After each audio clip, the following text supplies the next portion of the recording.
alone on Valentine's? Wild. But does that benefit me? It might. Don't worry. You have me if you're alone, and you have the St Valentines Day Massacre, which is known as the most gruesome mob hit to have happened, and some people think the police were actually involved. But what is this? 7 members of the Chicago North Side Gang got clapped on the morning of February 14th on 1929.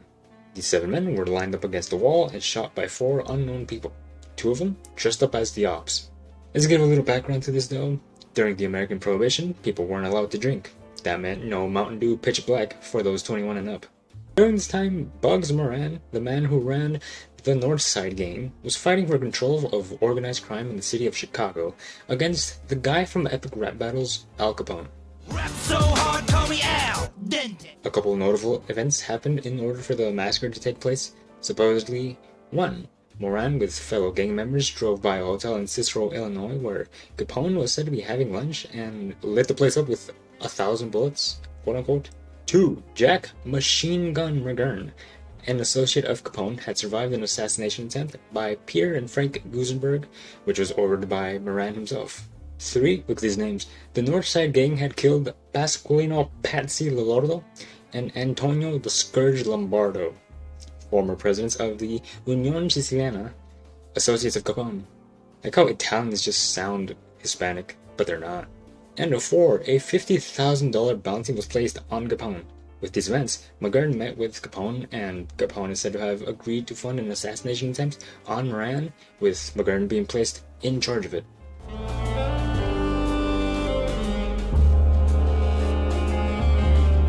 At 10:30 a.m., the morning of St. Valentine's Day, 7 dudes got clapped at 2122 North Clark Street in a garage at the Lincoln Park neighborhood in north side of Chicago, Illinois.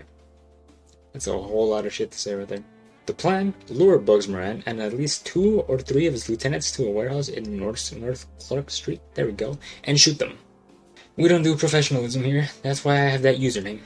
McGurn hired a local booze hijacker to contact Moran on February 13th. Moran got lured because they promised a stolen cut rate shipment of old log cabin whiskey, which was believed to be supplied by Detroit's Purple Gang, which is also associated with Capone. He said he was also willing to sell it at a mere $57, a reasonable price apparently, to destroy your liver. Moran agreed to link up with the hoes and asked the hijacker to meet him at the garage in the morning. While they were inside, it sounds like someone's breaking in. It's just a storm, Dick. Sit down. 4 men using Thompson SMGs that they bought off the wall came into the garage that morning, 2 in fake police suits, 2 in civilian clothes. Then they tied their dog to a car, lined up the 7 men to a wall, and shot them all. Don't worry, the dog's fine, he didn't get shot. I know people care about animals more than other humans. 1 20-round clip mag and 1 50-round drum. I need a cough, holy shit. 1 20-round clip mag and 1 50-round drum were used, and it said that even after their bodies hit the floor, they kept shooting. Along with Thompson's, a 12-gauge shotgun was said to be used, as well as a 45 caliber pistol.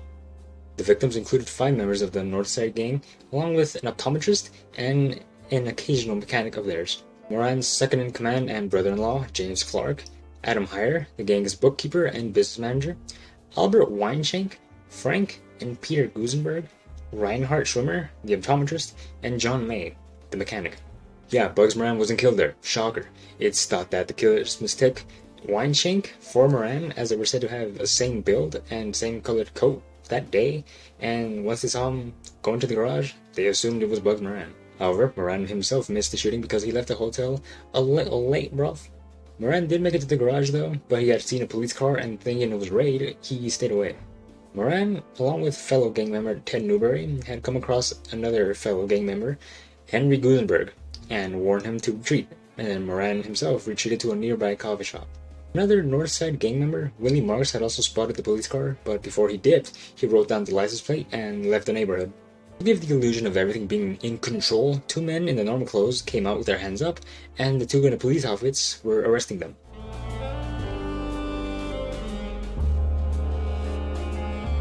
I hope you know I had to move positions because my camera fell. Witnesses say that they saw a Cadillac sedan pull up to the front of the garage, and it was originally believed to be just 1 car. However, 2 fake police cars were believed to have been involved, a 1926 Peerless and a 1927 Cadillac. They were later said to be destroyed. The Peerless was found in Maywood, and the Cadillac was found in a fire at 1723 Northwood Street, a fire believed to have been started by a gang member potentially involved in the shooting, although nothing's confirmed. When the 4 men came out, the 2 in the fake police uniforms had shotguns and entered the rear of the garage.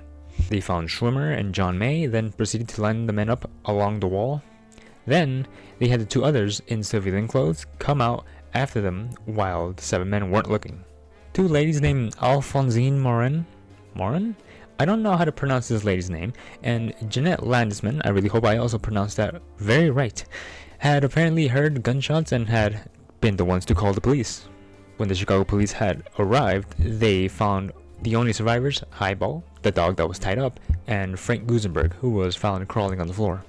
Gusenberg had survived 14 gunshots, then taken to the hospital, in which he was questioned about this. Gusenberg's response was, "No one shot me," then died 3 hours later. The newspaper Chicago American had 2 reporters, one named John Miller and the other one just known as O'Rourke, arrive at the scene. Miller had wrote about what he had heard one of the officers call out, which detailed who died, as well as painted a picture of how awful the scene looked just by the phrase, "Here's what's left of Doc Swimmer," alone. O'Rourke had been noted in saying, "I've got more brains on my feet than I have in my head." I don't know why, but that's funny to me. The Chicago Tribune had written, "These murders went out of comprehension of a civilized city. The butchering of 7 men by open daylight raises the question for Chicago. Is it hopeless?" Bugs Moran himself even came out and said, "Only Capone kills like that." Due to the nature of this massacre, everyone kind of knew it must have been a Capone hit, as well as the media telling everyone it most likely is, and this eventually painted Al Capone as a not-so-sick-mode cash-money young moolah kind of guy anymore, and painted him as enemy number 1. Public enemy number 1, whatever the fuck it's called. So that just leads us to the question, whomstravida did this?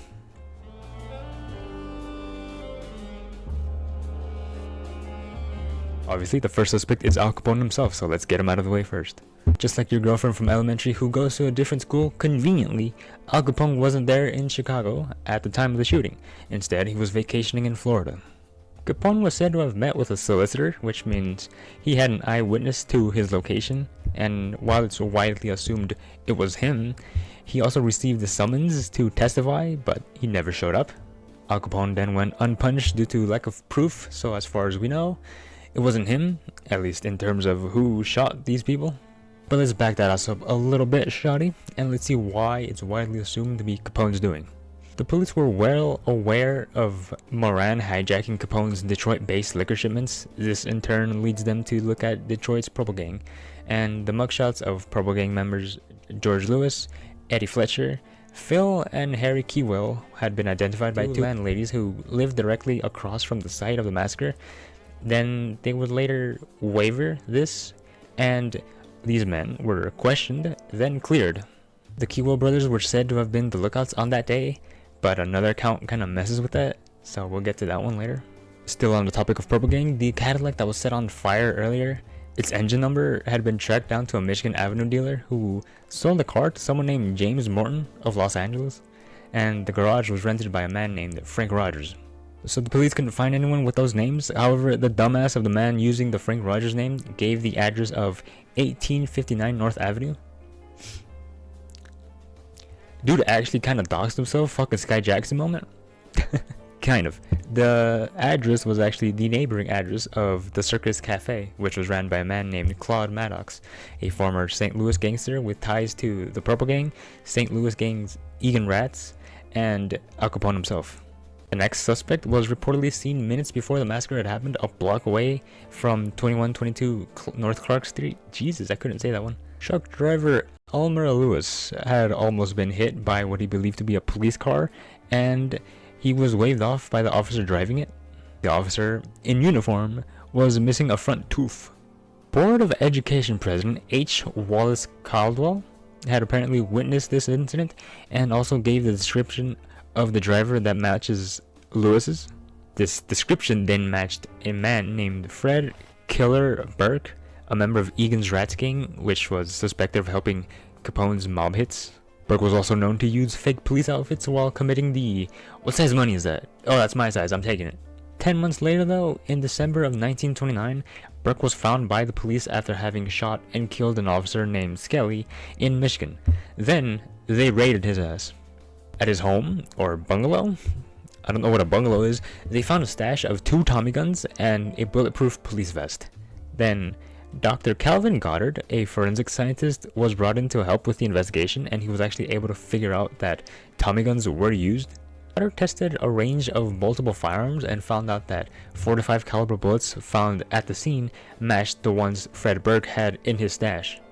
And if that was enough, bullets found at the massacre had an S stamp on them, which conveniently Burke had on him as well. Burke eventually was arrested and believed to have been involved in the massacre. Like, he's genuinely #1 suspect. A Tribune story details one of Capone's bodyguard, Philip DeAndrea, visiting Fred Burke while in Marquette prison. Only a few words were said to have been exchanged by these two, and the warden, James P. Corrigan, never questioned Burke about his visitor. Ever. Right, then that brings the question of why would a known Capone gangster visit Burke if Burke never had anything to do with the massacre or the Capone gang in general? Next is Jack Machine Gun McGurn, the man who is assumed to be the one who organized the massacre itself. Lack of evidence against McGurn led to him not being prosecuted, as well as him having what's been dubbed the blonde alibi. The blonde alibi is what people who don't like McDonald's hash browns don't have: a girlfriend. McGurn's girlfriend, Louise Rolfe, had told police that they had spent Valentine's together, and when police actually got to McGurn, they found several newspapers open to a page talking about the fucking massacre itself. Other suspects included John Scalise, Albert Anselmi, Tony Capezio, and Tony Accardo. Tough Tony Capezio is believed to be the one who torched one of the cars mentioned earlier, so a part of the hit team? No, but could have been involved. I believe that Circus Cafe was a hangout that included Capezio, McGurn, and Accardo himself. Tony the Big Tuna, I kid you fucking not, Accardo, was an up-and-comer around the underworld stuff at this time, but many authors' claims are that he was involved in the hit team, and it's mainly because Accardo had stupidly bragged about participating in the St. Valentines Day Massacre over federal wiretaps. Experts say that he had very minute involvement in the massacre, if any. Police also announced that they suspected Anselmi and Scalise along with McGurn. McGurn and Scalise were charged, but Scalise and Anselmi had both died, along with another man not suspected though. Joe Hoptoad, let me look at your toes, Guinta. Guinta, Scalise, and Anselmi had plotted to kill Capone and then take over. Right, the story goes like this. Union Siciliana president Joe Guinta names Scalise as vice president. Capone discovers that they're going to betray him. Then he throws a dinner party in their honor, and at the end, Capone whips out a bat and beats the fuck out of the 3 of them. Their bodies are then found on a road in Hammond, Indiana on May 8th, 1929. And lastly, police suggested that Joseph Lolordo could have been a suspect due to his brother Pasqualino Patsy Lolordo's recent murder by the Northside Gang.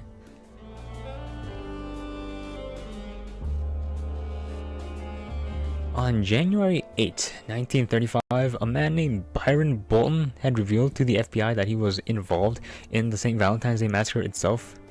This came after a shootout against the FBI at a Chicago apartment building while searching for members of the Barker Gang, which Bolton may have had ties to. Bolton had apparently been an associate of Egan's Rats gang and a valet for Fred Goetz. Bolton had stated that he and Jimmy Moran, no relation to Bugs Moran, had been the lookouts that day and they were in charge of watching the garage and then phoning the signal over to the killers that were at the Circus Cafe. So this is the claim that messes with the Keywell brothers being the lookouts that day. So due to lack of evidence for the Keywell brothers and there only being one account for this, I'm gonna rule that one out. So the killers were said to be Fred Burke, Fred Goetz, Robert Carey Conroy, Ray Craneneck Nugent, along with 2 drivers, Gus Winkler and Claude Maddox.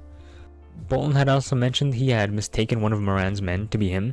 This leads to the potential confirmation that Albert Weinshank was mistaken to be Bugs Moran himself. His retelling of the events say that they expected to kill Bugs along with 2 or 3 of his men, but when confronted with 7 of them, they just shot them all. Then Capone was obviously said to be furious with Bolton fucking up the plan and threatened to kill Bolton, but was persuaded not to by Fred Goetz. Bolton's claims were corroborated by Georgette Winkler, Gus's widow, in an FBI statement and in her memoirs, in which she said her husband and his friends were a part of a special crew for Capone to perform high-risk jobs, and Capone was said to have nicknamed this crew as the American Boys. Bank robber Alvin Karpus, who apparently was an associate of Fred Goetz, is said to have been backing up Bolton's claims when he made a second-hand claim that he heard from Ray Nugent that the American Boys had been paid a collective salary of $2,000 a week plus bonuses. Couldn't be me after the massacre. Imagine having money, bro. Not me. Oh damn, that's fucking depressing. So Bolton's claims were held on to by the FBI for a little bit because of them not having jurisdiction in a state murder. They had been revealed after the Chicago American newspaper published a second-hand version of his confession.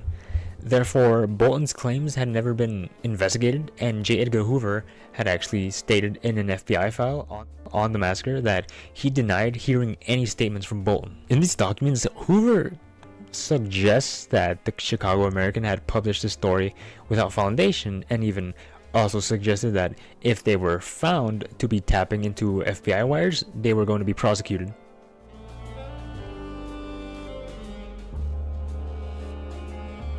Did you really think Conspiracy Boy was not gonna bring you theories? Come on. Let's get the booty ones out of the way first though. Number 1, they went to hijack an alcohol shipment. That part's believed to be a part of the story, but it's just a theory. A game theory? But if it's true, it's thought that Moran wouldn't have showed up for just a random picking up of alcohol. It's believed that the Moran gang was actually meeting up to discuss the possibility of a betrayer inside the gang. The betrayer might have been Ted Newberry, who switched over to Capone's gang after the massacre. Number 2, the police did it, or the Farrell letter. I guess both of these are tied together actually. Bolton's claimed that Chicago's chief was on Capone's payroll. He was reportedly getting $5,000 a week. This is why Capone was arrested in Philadelphia, not Chicago. So the police doing it was a reported, widely reported thing at the time, but it wasn't accepted whatsoever. Plus, if the police did it, let's get real, they'd use a patsy to blame it on, and it wouldn't be so sloppy. Now, who knows though, the CIA tried to clap some guy using a patsy, and it was sloppy. Now everyone knows it was them.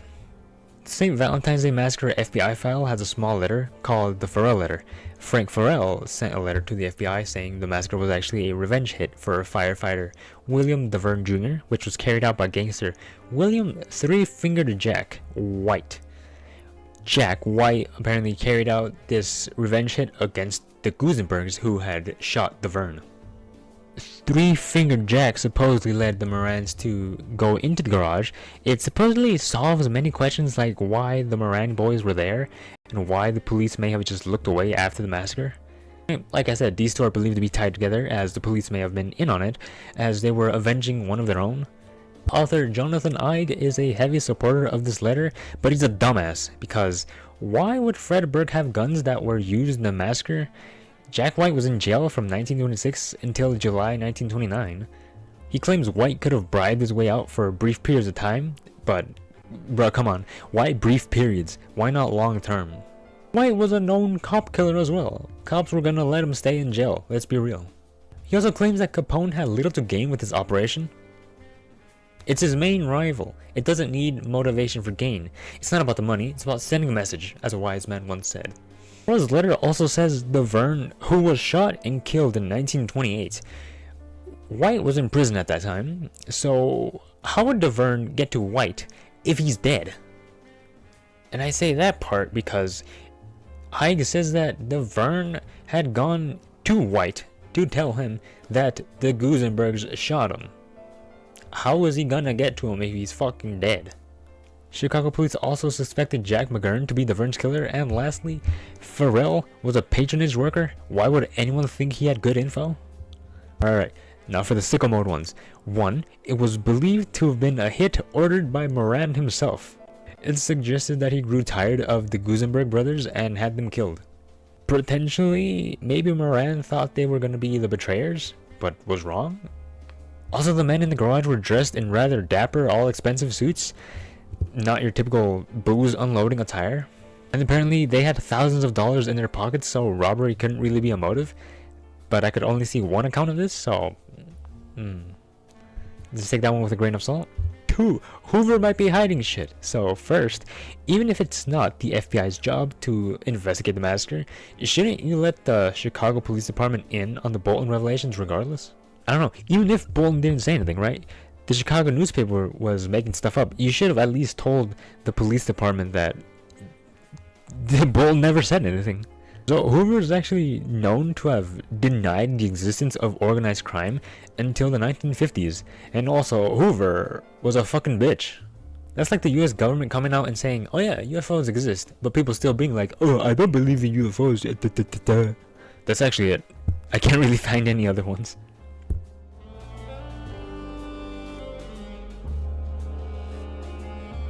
Well, all those involved are dead. I mean, as of me doing this, it was about 96 years ago, so obviously.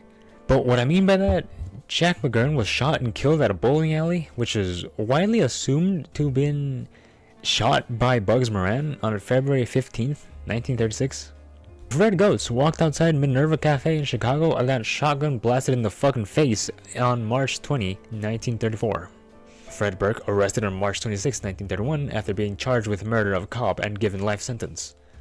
Gus Winkler, who had reportedly been whacked by Frank Nitti, the man who took charge when Capone went to jail, because he became paranoid and began thinking he would have been overthrown, so he wanted to take out the American boys and anyone who showed any kind of power. So, in turn, Gus Winkler went out. Winkler was also shotgun blasted but by 27 slugs in front of his brewery on October 9, 1933, and it's supposedly said that one of the killers is Fred Goetz. Ray Nugent just disappeared, like deadass. He just disappears. There's nothing much about him. Robert Carey shot his girlfriend and uninstalled life on July 30th, 1932. So the suspected organizer, the shooter, and the getaway drivers were mostly dead or in jail, except Maddox, even Bolton if you want to throw him in here, before anyone was caught. So okay, I just want to grab a list of those who were supposedly involved in the massacre itself, right? Al Capone, the one who called the hit. The shooters, Fred Burke, Fred Goetz, Robert Carey Conroy, Ray Crane Neck Nugent. The lookouts, Byron Bolton, Jimmy Moran. Evidence destroyers, Tony Accardo, Tony Capezio. Getaway drivers, Gus Winkler, and Claude Maddox. That's a total of 12 people, bro. Oh my god. They cook the pizza, bro. So the St. Valentines Day Massacre is most likely the most famous event to have happened during the mafia era in the US, due to how bloody it was. Although there's hella leads going for who did it, nothing was ever able to be confirmed, leading it to be one of the most unsolved murders in US history. Ugh, yeah, okay, that's it. That's all the info I could find. Do you have to switch position? Cause I put the fucking thing right there, I put the camera, the Chromebook right there, it fucking fell. Yeah, so I had to switch positions. I could probably decorate the background, probably. I would need to buy things. Like I said, I don't get 2,000 a week plus bonuses, so there's that. I'll say one thing, my knees don't hurt. Anytime I'm there, for the entire time, my knees are hurting. Now my ass hurts. But I'll link everything that I used for researching this topic. I should probably start doing that. You should see how much shit I have to go through and just read it. But I guess that's it. Thank you so much for watching this. This was fucking hell to put together. And it's gonna be even worse when I actually put it together. So anyways, bye.